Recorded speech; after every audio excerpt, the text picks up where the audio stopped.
Acha, okay. They have put the mic, but this is supposed to be the logo small size. Itna bada size laya. Okay. Good evening, everybody.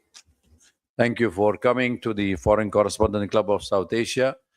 On behalf of the Foreign Correspondent Club, a member of the committees, and myself, I wanted to thank His Excellency Mr. Juan Angelo for accepting our invitation. It has been on for some time, and we felt that it's a very good occasion that we should know that India start focusing now on Latin America, and we should see much of the ambassadors of Latin America in this. We had the Argentinian, we had the Mexican before.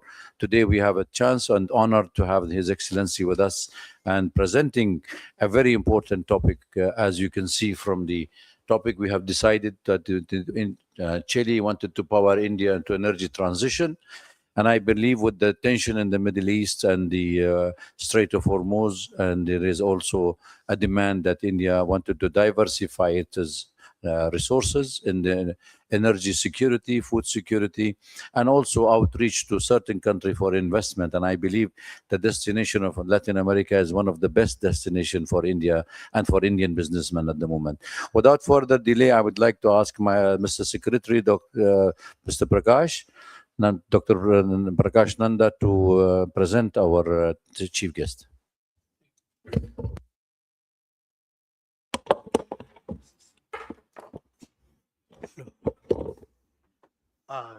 Thank you, Dr. Awad. And let's welcome His Excellency Mr. Juan Angulo. Obviously, he loves India, and that's why he's a long, India hand now of, Chile, in the sense that he has assumed office here way back in 2019. And simultaneously also, rather concurrently, he's also representing his country to Bangladesh, Sri Lanka, Nepal, and the Maldives. His Excellency is a career diplomat, economist from the University of Chile, having obtained the Faculty of Economics and Administrative Sciences Prize to the best graduate student of his class. He graduated from Andres Bello. Is it correct way of pronouncing, sir? A Diplomatic Academy in 1989 and completed postgraduate studies in public management at the National School of Administration, Paris. Then he has followed several professional formation courses. In his diplomatic career, he has worked abroad at the embassies of Chile in Denmark and France, at the Consulate General of Chile in Amsterdam, and in the Mission of Chile to the European Union. In the Embassy of Belgium, he held different positions in the political, commercial, consular, and cooperation areas. He was Deputy Chief of Mission in Brussels and Paris. In Chile, His Excellency had held important functions in the General Directorate of International Economic Relations, in the General Administration, and in the Office of the Vice Minister of Foreign Affairs. He served as the Chief of Staff in both offices. He has also been Deputy Director of the Directorate of European Affairs, and at the time of his nomination as Ambassador to India, he was serving as the Deputy Director of the Directorate of Environment and Ocean Affairs, where he was responsible, among other functions, to lead at the technical level the delegations of Chile to different meetings in the United Nations Framework Convention on Climate Change. So, Your Excellency, I, on behalf of the FCC, welcome you, that you have spared your valuable time to share your thoughts. So, ladies and gentlemen, now over to His Excellency.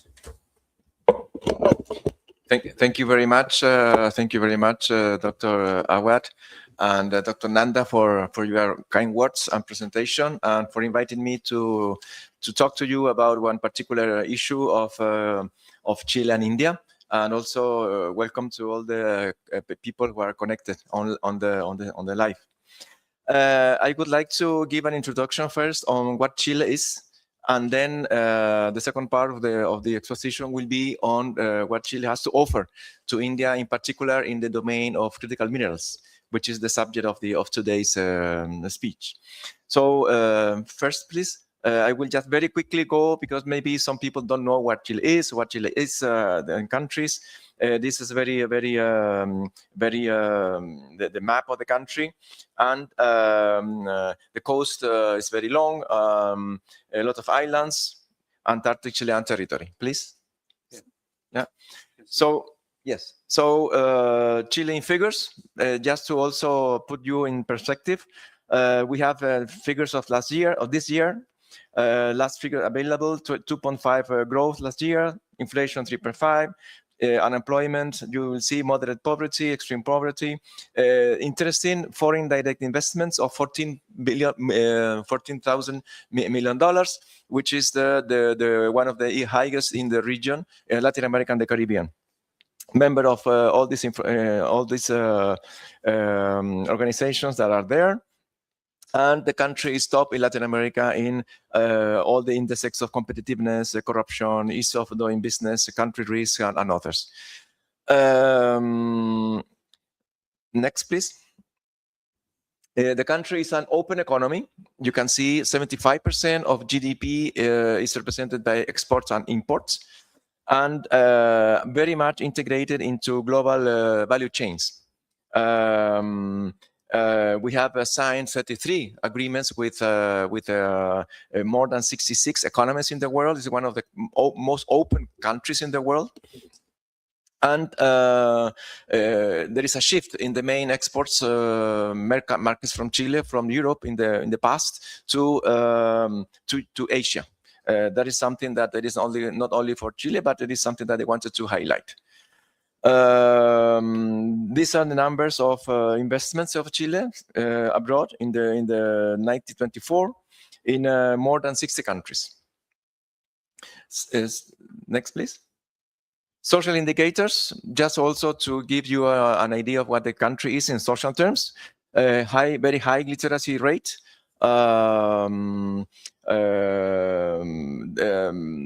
Population, religion, mostly Catholics. Human Development Index is a number 45 worldwide. This is the first in Latin America. Chilean peso, as you see, most of the people lives in the cities. Next, please. This slide is only to show what Chile is, because I'm sure most of you have never seen the country like this in shape, because all the time we have in the middle of South America. But this is Chile long. It's very long. If you put the north of Chile in Delhi, you will have Singapore or Cairo in the south part. So it's very long and very thin. It's 29 times longer than width, and that is also something that influences a lot our country. Next, please. I will not go to every one of these lines, but that is a summary of Chile's development strategy in the last decades. You will see is more or less, we can say, social market economy, important role in private sector, respect individual freedom, private property, stimulate innovation and entrepreneurship. Very important, the size of the economy, the foreign trade in economy.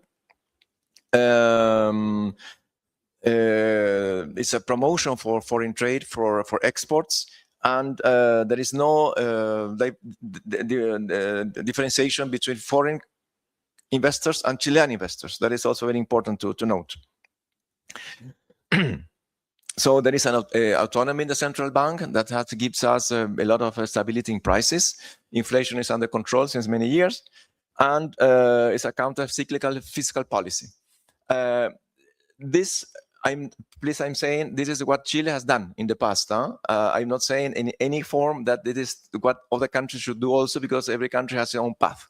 But I just wanted to highlight what we have been doing, highlighting the stability, highlighting the promotion of investments, and highlighting the openness of the economy to foreign trade. Next, please. Just also to see what is our position in some of Chile's main exports, because maybe you don't know, but we are the main export in the world in those products that you can see there. Lithium carbonate, copper, fresh cherries, mussels, different products. You will see that in the first, second, and third, there is a huge component of mineral and mining sector, and also agro industry. Uh, this is something interesting because we can reach very far away with our fresh foods, for instance, very foreign, very far away markets. And that also needs a lot of technology to be able to do this. And I wanted to show this because many of you, I'm sure that you didn't know that we have this position in the international markets.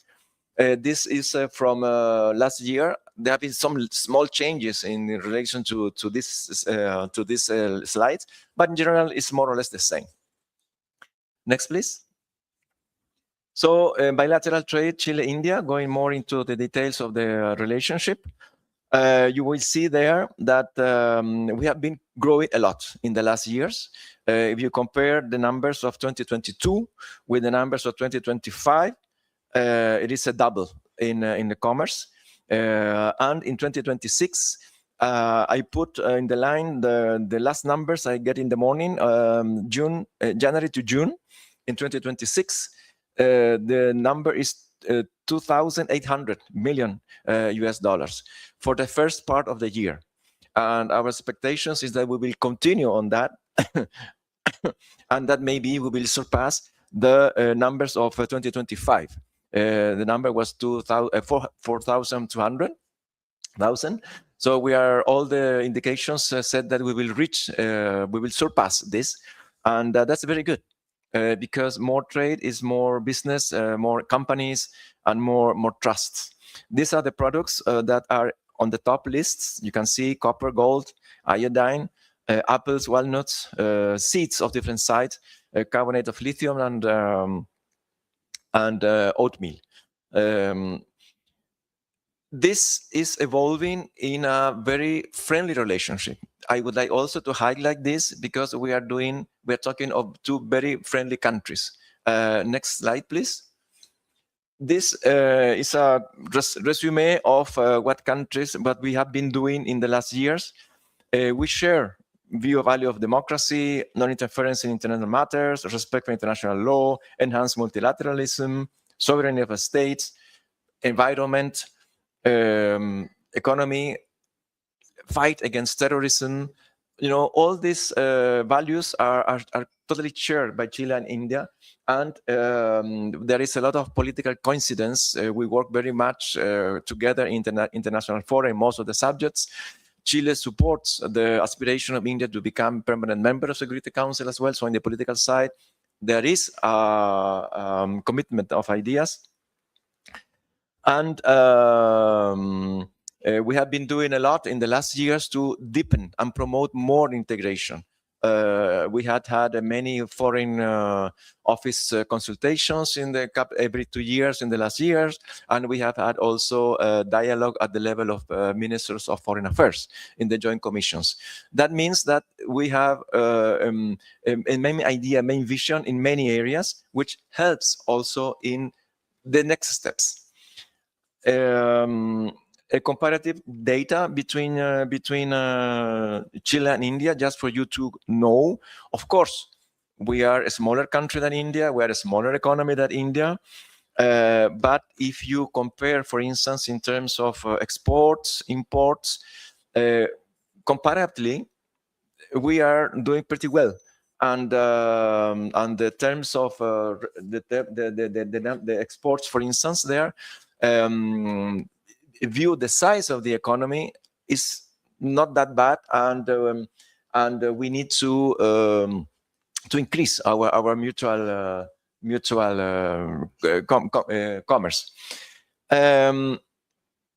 This gives the pace to see where we are now and what we are trying to do in terms of the strategic partnership between Chile and India in critical minerals. Next slide, please. If you see the size of the economy, the per capita income, or the export imports, of course we cannot compare. The size of the Indian market is big. India is one of the main economies in the world, and there is no doubt about that. It's only going to grow.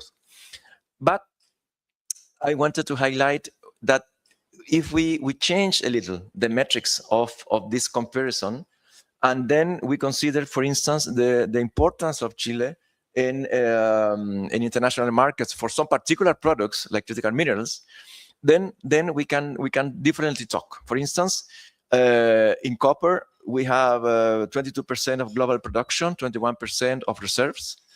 In lithium, 21% of global production, 30% of global reserves. And we have very important participation in other minerals like molybdenum, and cobalt, rhenium, and I put just some of them. I will not give the list.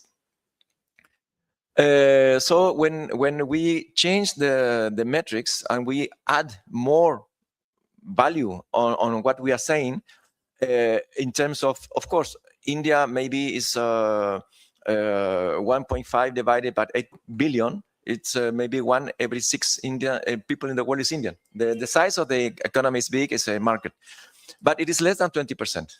It's less than 25%. It's less than 30%. So when we talk on these terms of importance, then we see that there is an equivalence and different equivalence on what we can offer. So all these minerals have gained increasing international importance. For some countries, is a key factor. There is a lot of use on this: clean energy, technological development, electromobility. But these strategic minerals are not everywhere. There is a group of countries that can have this. We think that Chile has a role to play in this new markets for critical minerals, because the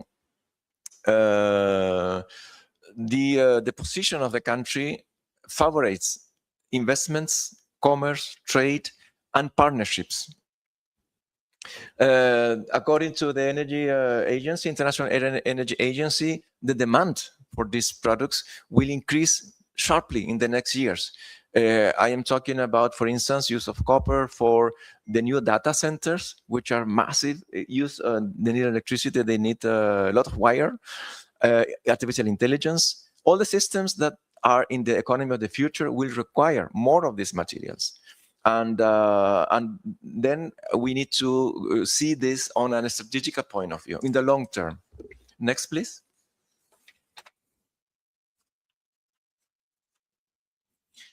The demands will only increase, and of course there are some geopolitical reasons there. The China has now concentrated is concentrating the processing of this. The US, Europe are very busy on the demand part of this for different goals. But this competitive demand can divert the markets, and it is important to highlight that in the new economy and the new partnerships, it is not important only to have the wealth, the products, the minerals. It is not. It is important, of course. It's a requisite, but it is not enough. You need also to have the infrastructure. You need to have also the institutionality. You need to have all the components that will be there for a long-term relationship. This kind of investment, this kind of products, it is not for 1 year, 2 or 3 years. It's a huge amount of investment, and at least for, I don't know, 10, 20, 30 years. So we are looking here at long-term relationship and integration in the value chains, in the production and exploitation and use of these products. Of course, here also again, Chile is proposing to be integrated in that value chain process. And this alliance that we are proposing, that we could do, we could do maybe in the framework of the CEPA that we are negotiating currently with India, or another framework, could be of interest and a mutual win-win situation. This partnership, this association, this joint together, working together, can facilitate, guarantee India's application. That's why we We call this Chile to help to power India's energy transition, because in the future, as I mentioned, many of the industries will be based on this kind of, they will need this kind of materials, will need this kind of resources, and for the long-term development, we need a trust partnership, to trust in the long-term relationship what to do together. And we would like very much to be a part of this India energy security transition in a long-term view. Next, please. To do this, well, what we offer, what's our offer? First of all, we have a solid rule of law. We have political stability. We are an open economy. We have some instruments that facilitate high internet penetration, the developed banking system, low country risk, tax credit for research and development, very well established ecosystem on the mining sector. We have experience in mining since 100 years, and no hassle for repatriation of capitals or dividends. So it is an excellent alternative, we understand, we think, for Indian investors, Indian companies, either in the public sector and in the public, on the private sector, to explore what we can offer. So the sustainability and reliance of supply chains is very important. We know that we have seen in the past that some supply chains were weakened because of different events. And we are convinced that the integration on the value chain is one of the best ways to avoid any risks of failing on this in this value chain, the security for one or two other countries. So we are interested not only in diversifying our markets. Of course, we are interested in diversifying markets, but not only in that.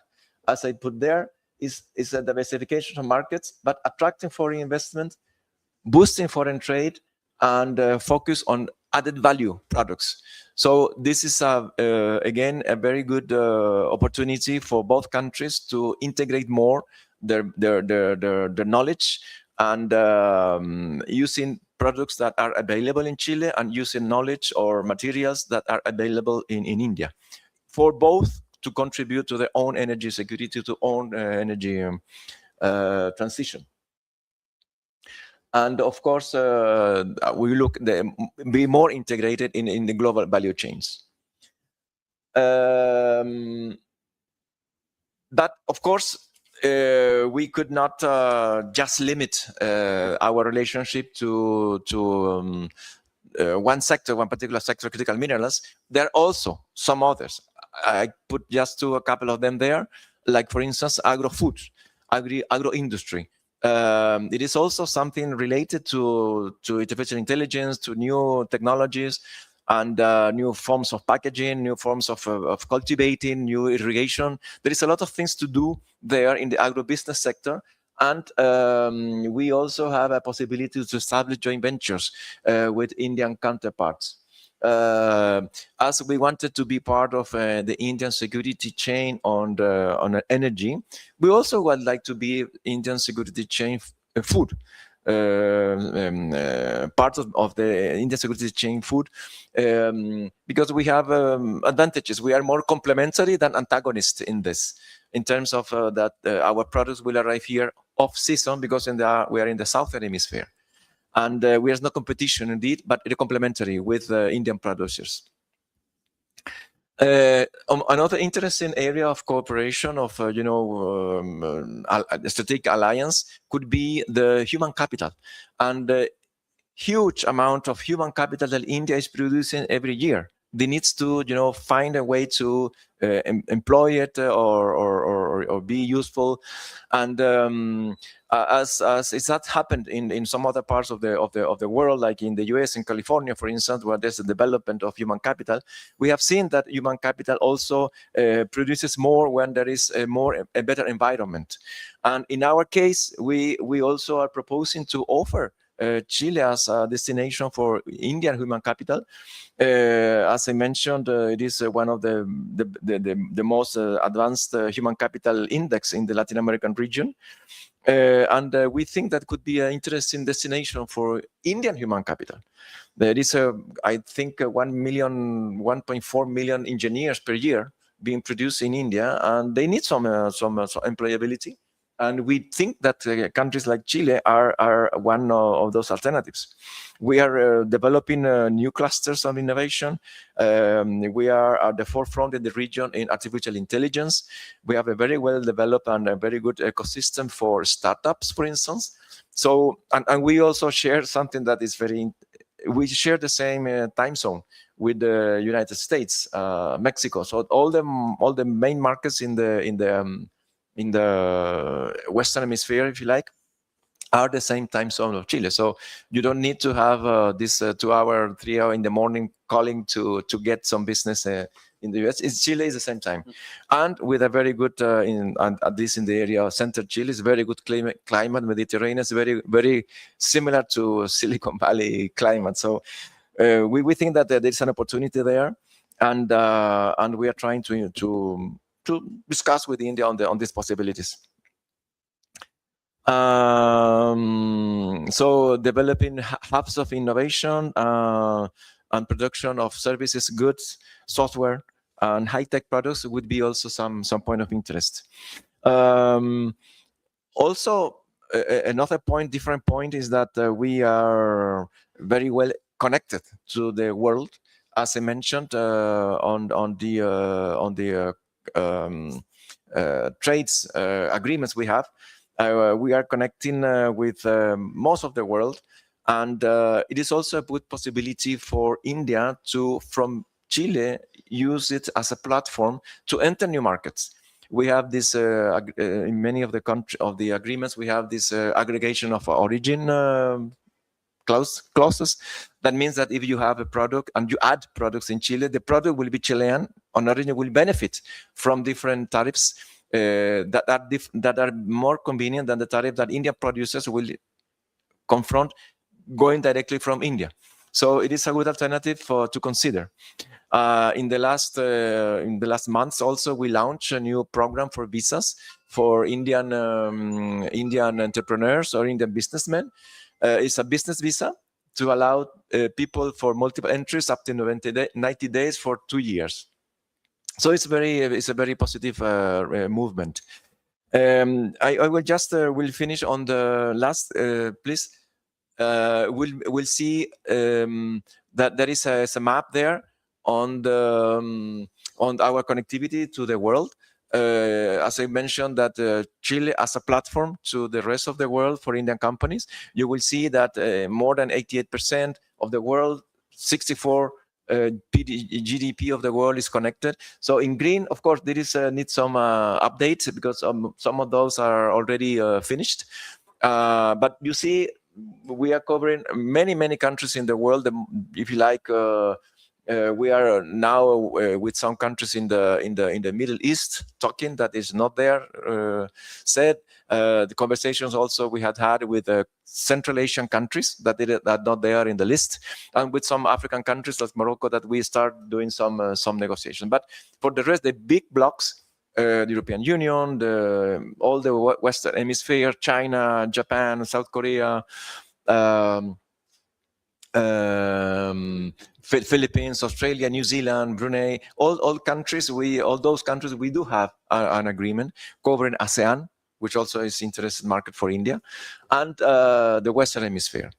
So we think that that what we have to offer is very simple, is taking advantage of our position, our wealth in minerals, the capacity we have to explore together on this investment journey, in this added value journey, in this integration of the value change journey with India. By the way, we have since 2006 a preferential trade agreement with India. It is the only country from Latin America and the Caribbean that has a bilateral agreement in terms of trade with India. The other one India has with the region is with Mercosur, but it's a group of countries. So we have some years of experience already working with India as partners, and we are now currently negotiating the Comprehensive Economic Partnership Agreement, the CEPA, that we have a timetable, and we hope that we will reach some agreements soon. We had had 4 rounds of negotiation, and we are planning the 5th round of negotiation. We hope that will be the last one. And of course, as I mentioned in my presentation, we could talk on critical minerals within the framework of this, or in another kind of framework. But the offer of Chile is a simple be part of a common value chain, be part of the food security, but energy security of India, and incorporate Chilean Indian knowledge in the same line, and Chilean Indian products in the same line, in the landscape of a very friendly countries and very trustly countries as well. So I will stop here. If there is questions or comments, happy to take them. Thank you very much.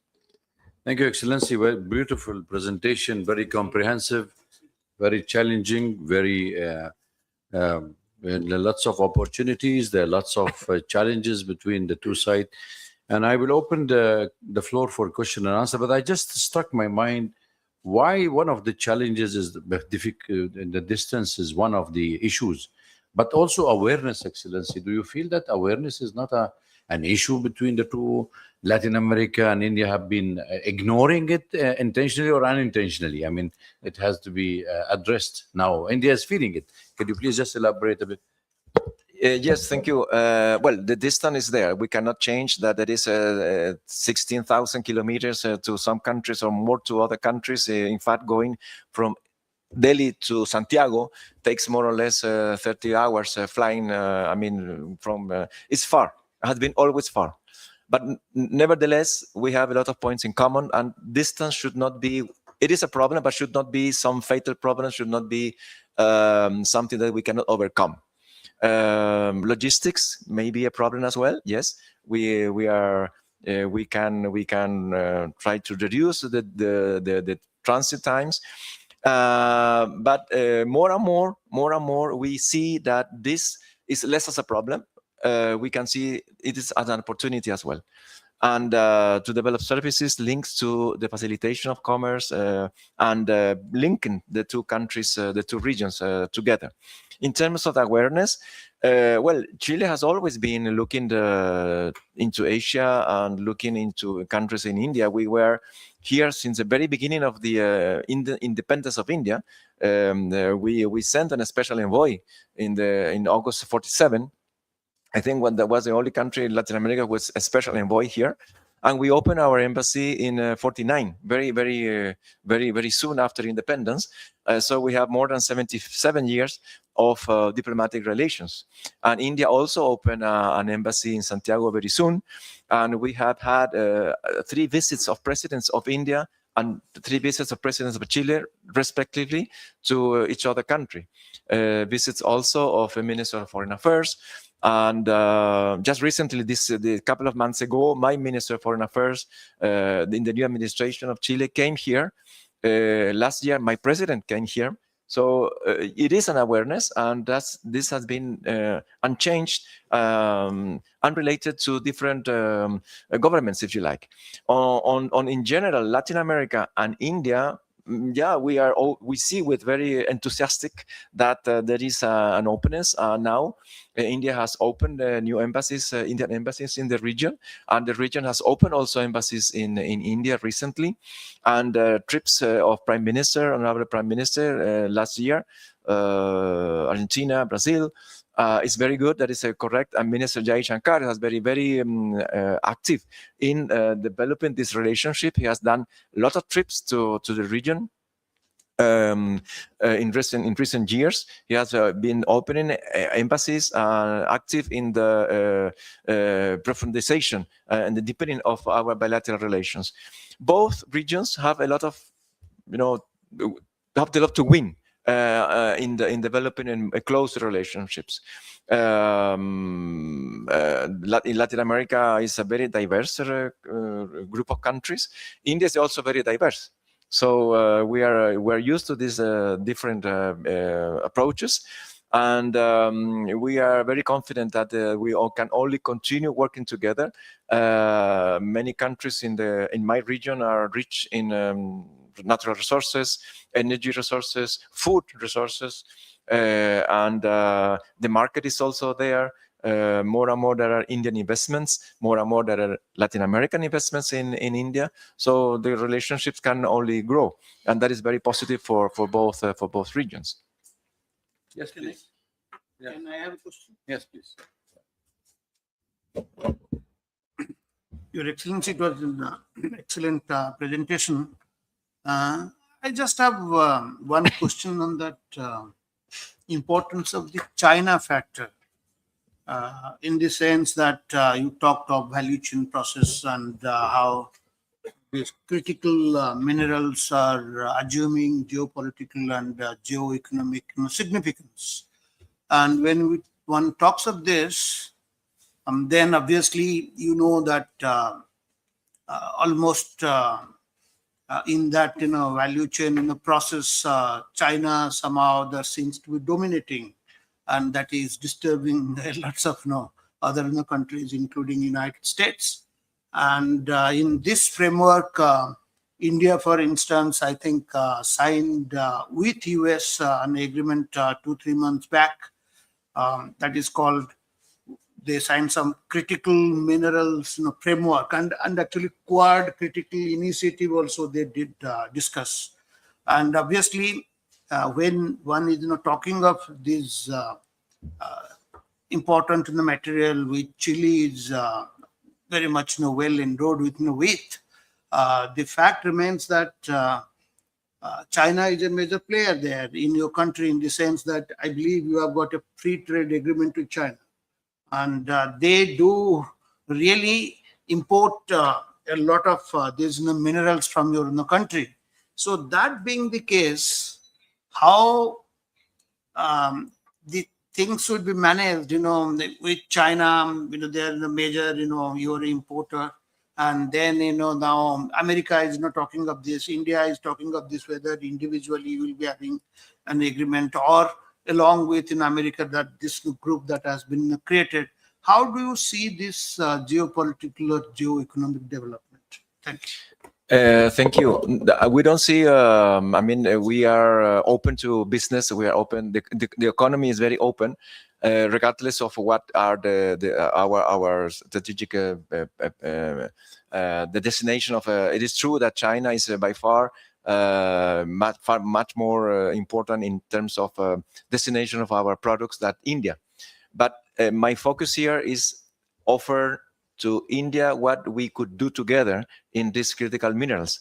What we are doing with China, what we are doing with the United States, what we are doing European Union, by the way, with other countries, Australia, Canada, it is something that will continue being there, because we are an open economy and we are not discriminating in any particular country or favor or against.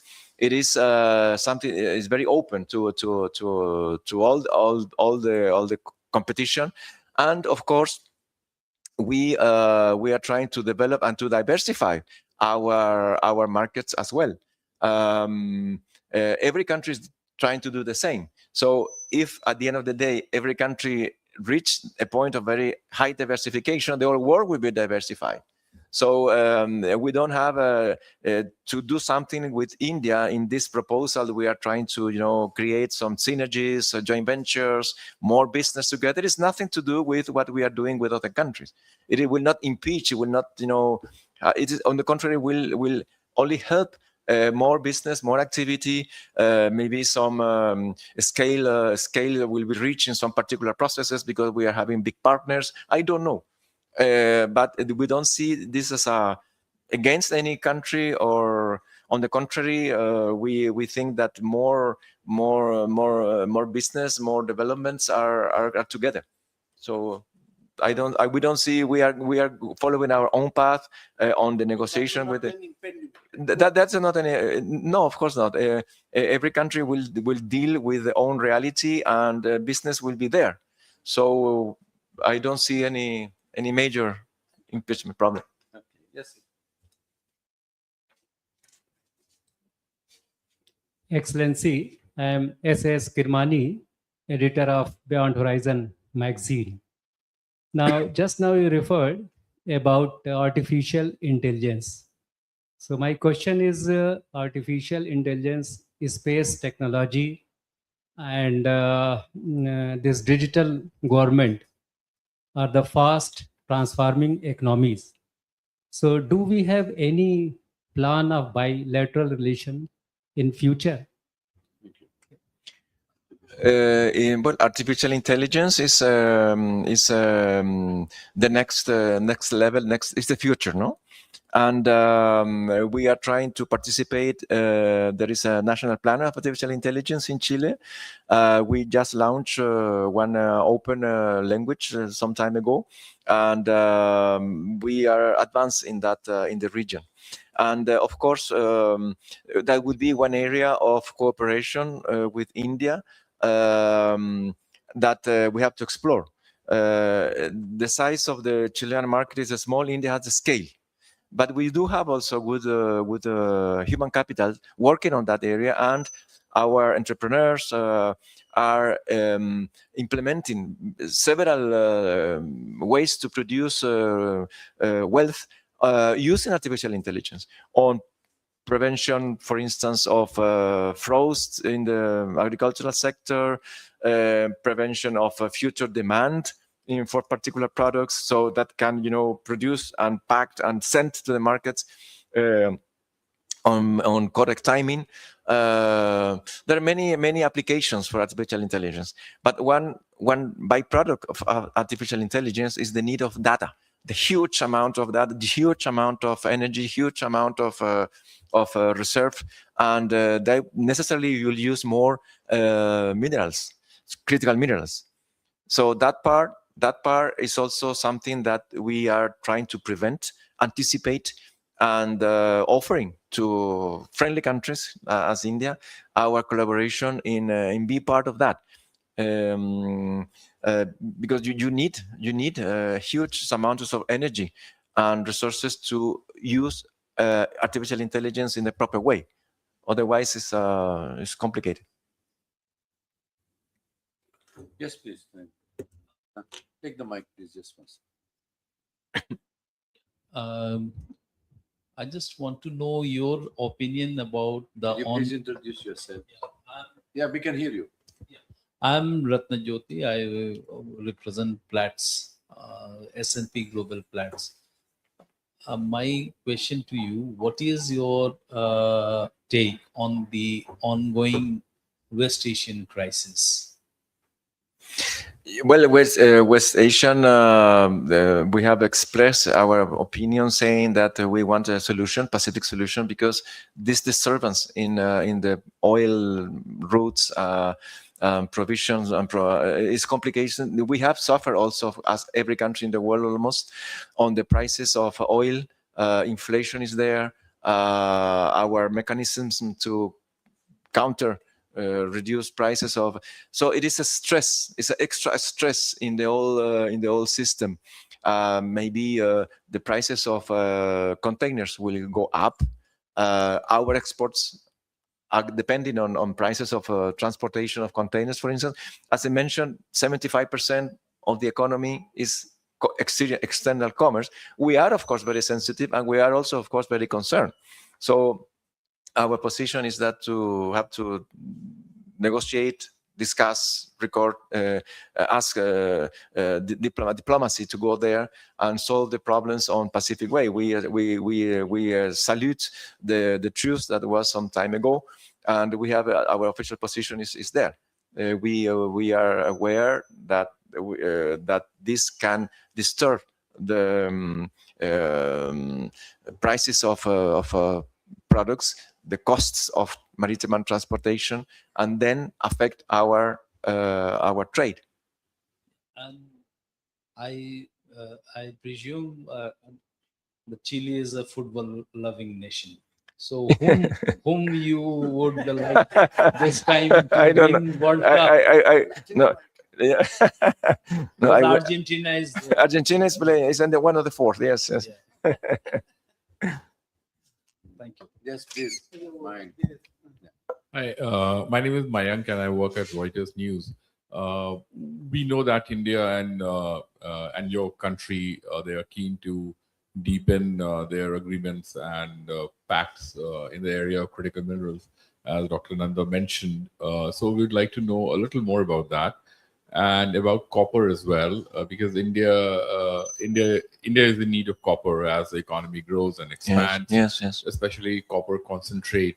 So what's the negotiation like and what are the arrangements like? And are you also interested to invest in the refining area, copper refining? And India lacks that technology.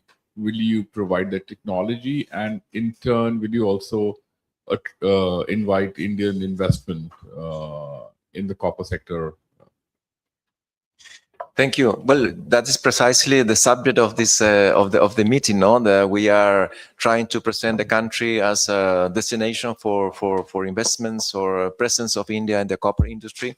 We are the most important producer. We have the reserves in Chile, and we have a lot of experience also in the production of and exploitation of copper. There are some resources in the byproducts of copper that maybe in the future we will exploit it as cobalt. And Codelco, the Chilean company, is the biggest copper mining company in the world. They have had conversations with Indian companies as well, but it's part of the negotiation of what to do. Of course, we would like to explore alternatives. As everything that you mentioned is on the pipeline. But I cannot say now what is the status because they are, talking now on this. But definitely, it is a need for India. We know that, and we are, of course, there to provide of use one of these assets we have to put on the table to reach mutually beneficial solutions. We have experience. We have the resource knowledge, and it's a question of finding the proper way to go together in this. But definitely, it is a point of conversation. Shruti Ranjan from Bloomberg. Just if you could give us an understanding on the CEPA negotiations. You said it's the fifth and hopefully the final one. If you could give us an understanding on that. No, the CEPA negotiations were launched after the visit of President Boric last year, and the terms of reference were signed just 1 month after, in May, beginning May 2025. And since May 2025 till now, we have had 4 rounds of negotiations, either in Chile, either in Delhi, in Santiago or in Delhi. And the chapters, these negotiations are more than 20 chapters of negotiations from market access to barriers to commerce, to services, but there is almost a standard list of chapters. And all these chapters are being negotiated right now. And in the last visits, we had a conversation on where we are, where we should be, and this is actually in the process. And right now, both the negotiating teams are in contact. They are in contact on virtual way and exchanging information. And we are confident that we will reach an agreement. In this kind of negotiations, that nothing is agreed until everything is agreed, because it's a package, it's a holistic approximation. And we are confident, but we are negotiating. And of course, the end of negotiation should be a win-win situation. I don't know any negotiation where one country has everything, and the other country has nothing. This is a common ground, and this is a part of a normal negotiation. We have had this decennia with many countries. So we know that we need time. We need to talk again, and finally we will reach an agreement. So that is the current status. I don't say that this will be the last one. I don't know. I don't know when the last round will take place, but we are negotiating actively. Thank you. Yes, please. Take the mic. Take the mic. Take the mic, please. Take the mic. We need to record it.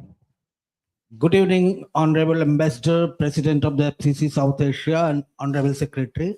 Just a small question. Other than AI and minerals, do you see scope of collaboration in media and defense? This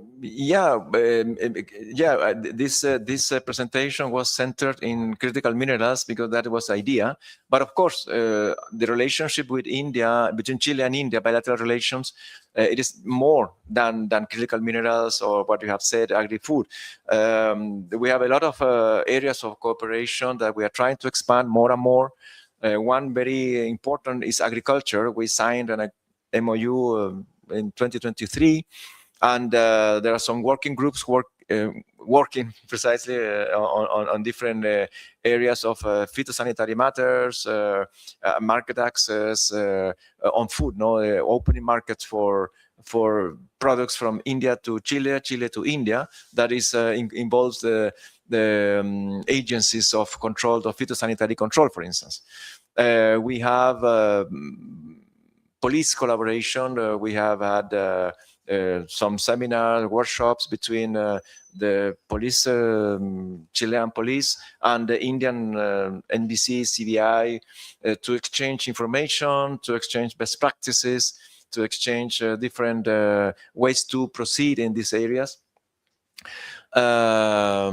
We signed we have an agreement of avoiding double taxation signed some time ago. It's in force. That also will foster. We try to foster investments. By the hand of that, we are negotiating a social security agreement which allowed workers going from Chile to here or from Delhi, India to Chile, to consider their working in the other country. So that helps tourism. So there are different areas, customs. We have a lot of MOUs being signed or in negotiation. I can mention Antarctica, for instance. Antarctica as a destination, Antarctica as a common ground to do research together, etc. There is a lot of areas of cooperation on different than critical minerals and agri-food, and we are trying, of course, to expand that more and more. Yeah. Anybody else want to ask a question? I just wanted to focus one more. Excellency, one of the point which came to my mind, because you are opening to everybody, and there are challenges for India from Japan, from South Korea, from US, and for European to the market. But there is any thinking of reducing the transportation cost to make it more competitive for Indian to invest? And I just wanted to know, within your tenure for the last 5-6 years now, right? 7.5. 7.5. So how did you see the scale of the relation, and where do you find more challenges to face and develop it? Well, we are in the last years. We have had very good results in terms of trade. Both sides have a lot of increased the volumes of trade, which is very good. And that is despite all the situations or COVID or fluctuations in prices. In prices, I mean in transportation prices. But of course, this is not something that either India, either Chile, or the privates, the exporters or importers are controlling. No, the prices are the prices, influenced, affected by external situations. But I see a lot of possibilities and a very good perspective in the increasing of the joint ventures and same participation in the same global change, in the same value chains of some products. Integration, joint ventures, investments from Chile here, India there, are very. This should be the way to proceed, and the distance, as I mentioned, will always be there, and we need to find options to facilitate. Maybe new technologies will new cold cargos, maybe what we have done in some cases with some products that we charter trips. Maybe that will be a solution, but there are alternatives. Despite all that, the trade and the trust, the confidence has been increasing sharply in the last year. So I'm very, very happy with that. More academic changes have been there. People are knowing more about the region and Chile in particular. And we are also knowing more about India in Chile. Yeah, I'm very confident and happy also of the results in the last years, and we are trying to promote this interdependence because we think that is one of the most trustworthy ways to create these long-term relationships. Again, if you want to be a trusted partner, if you want to be part of that with a strategic vision, you need a vision of long-term. Cannot be in 1-2 years. Should be more, 20, I don't know, more years to be a reliable partner from both sides. Thank you very much, Excellency. Thank you for your time, and thank you for accepting our invitation. And we are quite happy that Chile is on our map. And remember, 20 years ago, I was also the president of the club when we had the Chilean wine here. You have not talked about the Chilean wine. We launched it at the club, and now become one of the leading wines in India. In fact, one of the best-selling wine. And I hope the next Latino night we'll have it here with the Chilean wine. Before we leave, I wanted to thank you all for coming, and I just wanted to present a small memento for our chief guest to remember us. And now you are an honorable members of the club, so you can come anytime. Most welcome. Thank you very much. Thank you. Just made a small memento for you. Oh, thank you. Yeah. Thank you very much. Thank you.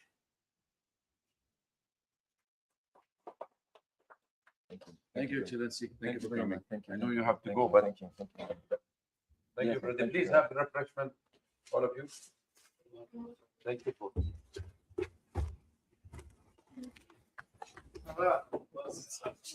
I have only one, two. So you can take a picture. Yeah, that's a good.